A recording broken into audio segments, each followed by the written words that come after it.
देखिए, पहला स्टॉक तो आई थिंक गाबा सर की भी पिक थी, यूपीएल।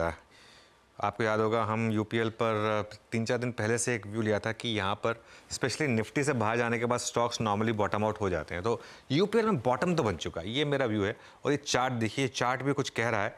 बहुत शानदार प्राइस एक्शन है इसका। इस वीक का जो प्राइस एक्शन है, एक डबल बॉटम भी बनाया यहाँ पर। और ये मार्च 2020 मतलब कोविड के बाद की जो ट्रेंड लाइन चली आ रही है, एग्जैक्टली वहाँ पर इसने सपोर्ट लिया।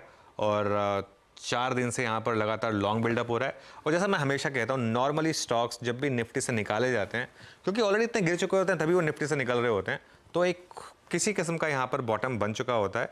और यहाँ पर प्राइस एक्शन भी काफ़ी पॉजिटिव है। और 1 महीने के हाईएस्ट लेवल पर रेट है। और पीसीआर भी काफ़ी अच्छा है यहाँ पर। तो ये हो गया हमारा यूपीएल। दूसरा स्टॉक जो मेरे रेडार पर है वो है डिवीज़ लैब्स। अब ये थोड़ा सा हम प्रीएम्प्ट करने की कोशिश कर रहे हैं इसको, डिवीज़ लैब्स को। ये डिवीज़ लैब्स का चार्ट है। ये फार्मा का सबसे मजबूत स्टॉक हुआ करता था।